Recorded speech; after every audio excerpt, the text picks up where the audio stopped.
안녕하세요, 여러분. 오늘은 노동자에 관한 소설에 대해서 한번 알아볼 건데요.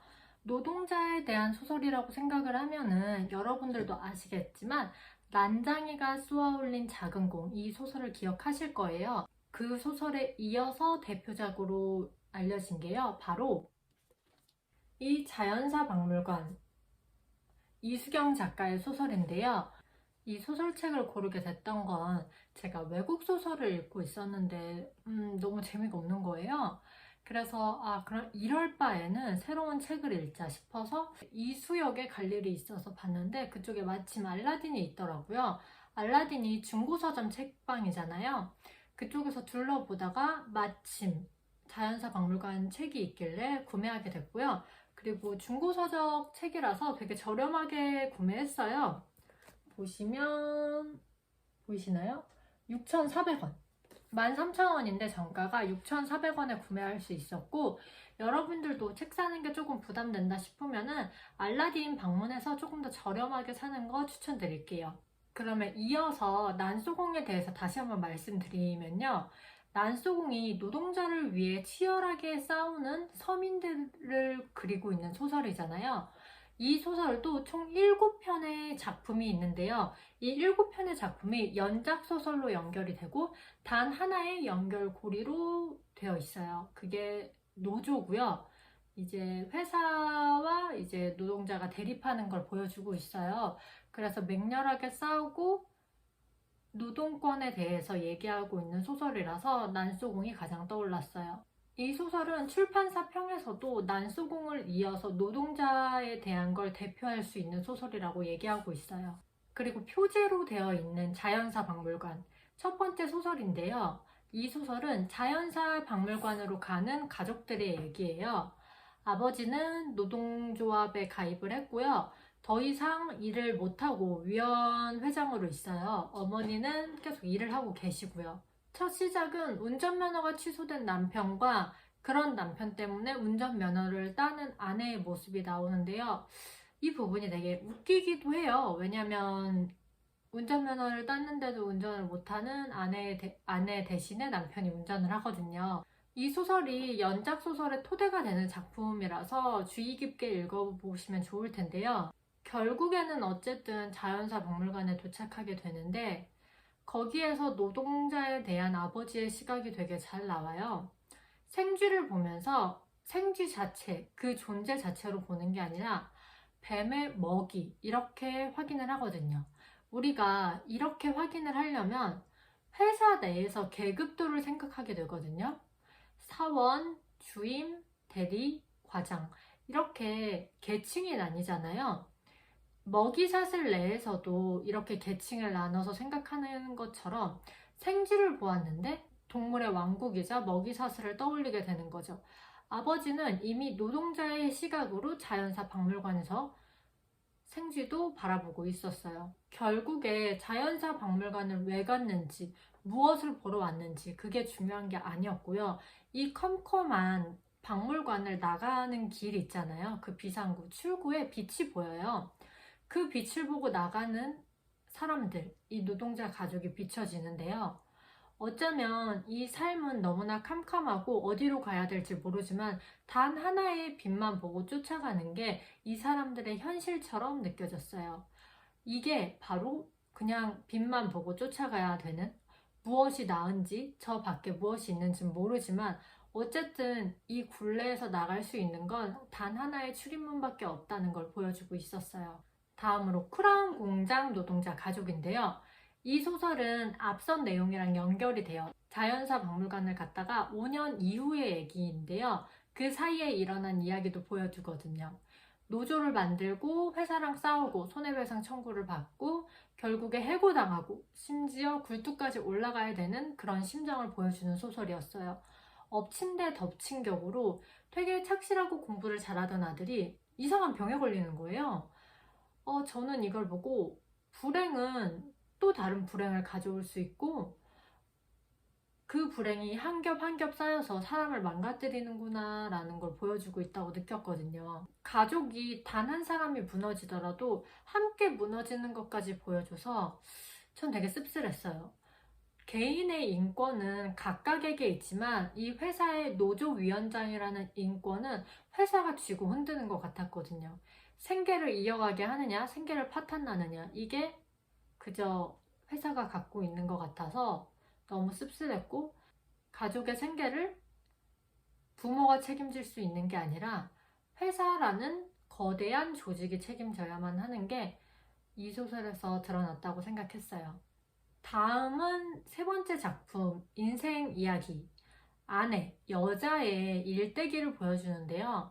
폭력적인 아버지와 자살을 한 어머니, 이게 그녀의 과거예요. 이 과거가 추억이 될 수는 없겠죠. 하지만 이 과거가 자신의 일군 하나의 스토리가 되는 거예요. 이거를 잊으려고 하고 모른 채 하려고 해도 어쨌든 현재를 만든 건 과거이기 때문에 이 굴레를 벗어날 수가 없더라고요. 아버지가 돌아가시고 나서 홀가분할 줄 알았지만 전혀 홀가분해지지 않고요. 그 끔찍했던 폭력의 장소를 떠올리기도 해요. 그리고 사람들이 얘기하는 게 끼리끼리 만나라고 하잖아요. 결혼을 할 때도 사람은 비슷한 결의 사람을 만나야 된다고 말하고요. 그래서 부자는 부자를 찾고 중산층은 중산층을 찾는 게 이러한 이치가 아닌가라는 생각이 들더라고요.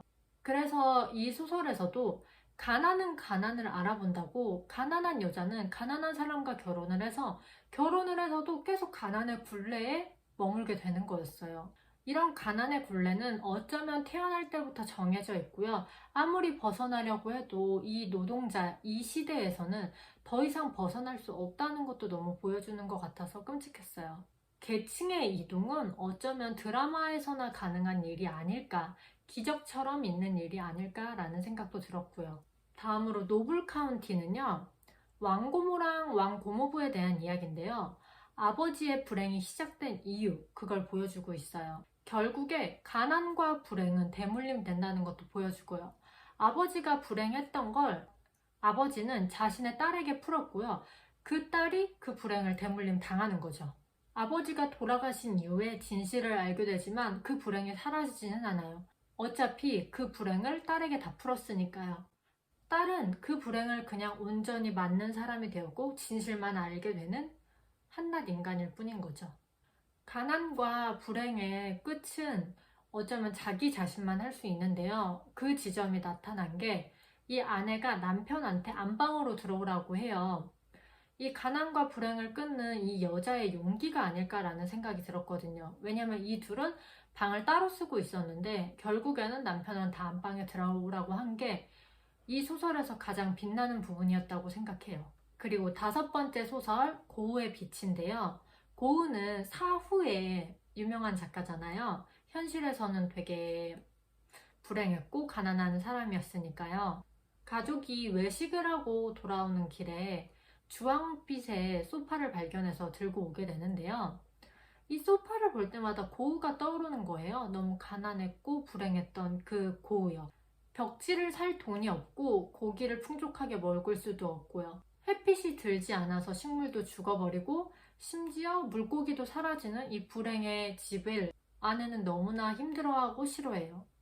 아내는 이 불행의 집에서 자신들의 가족도 사라져버릴 것만 같은 거예요. 사라져버린다는 게 우리 가족을 불행이 삼켜버린다는 거죠. 하지만 이 가족들은 다음 날이면 아무렇지 않게 출근을 해요. 실제로 남편은 출근을 하지만 그냥 노조위원장이고 회사 출근 도장이 안 찍히기 때문에 돈을 벌지는 못해요. 이 불행의 끝은 어디인지도 모르고 어디서부터 온지 모르지만 그저 이 집안에 만연하게 불행의 씨앗이 널려져 있는 거였어요. 여섯 번째 소설로 제이인데요.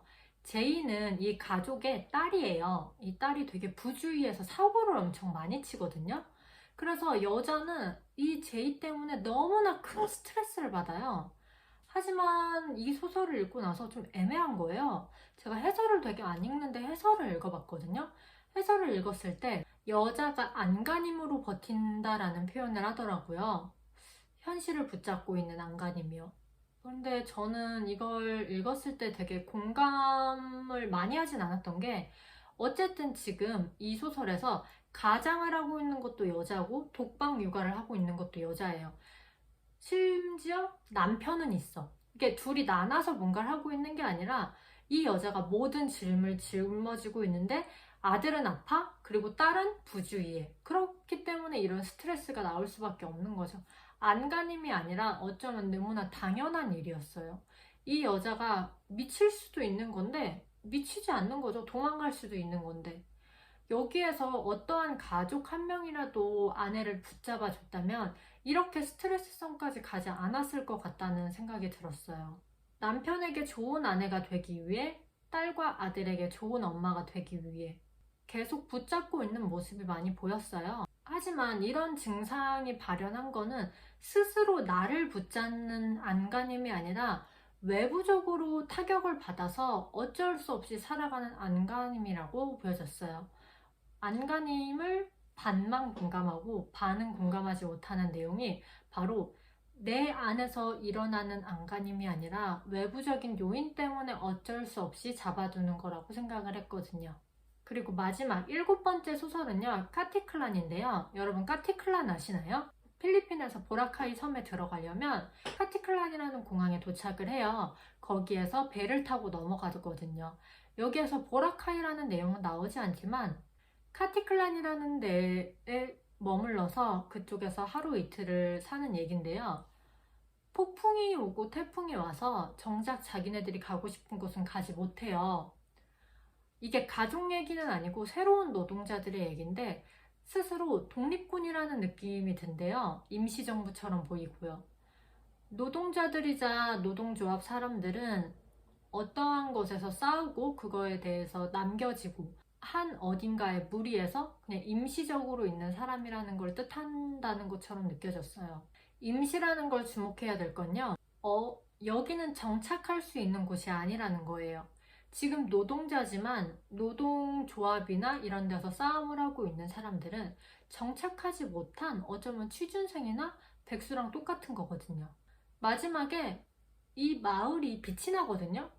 낙원, 보라카이에 들어가지는 못하지만 자신들이 원하는 곳에 닿지는 못하지만 이 한 마을에 빛이 나는 게 모두가 노동자이고 투쟁을 한다는 의미로 비춰지더라고요. 이 소설에서 노동자에 대해서 되게 많이 말을 하고 있거든요. 실제는 불행을 말하는 소설이라고 느껴졌어요. 가난은 어떻게 해서든 벗어날 수 없고 이 불행은 나로 인해서 끊어내야만 하는 일처럼 보여졌어요. 사람들이 얘기하는 게 가난은 불행한 게 아니라 불편한 거라고 얘기를 하잖아요. 근데 그 불편이 이어지면 불행할 수밖에 없다는 걸 이 소설에서 보여주고 있었어요. 그건 저도 너무나 공감하는 얘기고요. 계속된 불편은 불행을 수반할 수밖에 없고요. 불행과 가난의 뿌리를 찾아보려고 해도 어디에나 그 뿌리가 있더라고요. 불행의 굴레는 끊임없이 이어질지도 모른다는 불안감에 휩싸이기도 했고요. 가난이 불행을 가져다 주는 건 아니지만 행복을 가져다 줄 수 없다는 거는 이 소설에서 정확하게 보여줬다고 생각을 해요. 그래서 저는 이 소설을 다 읽었을 때 너무 우울하고 씁쓸하더라고요. 왜냐면 너무나 통찰력 깊고 실제적으로 보여주고 있으니까요.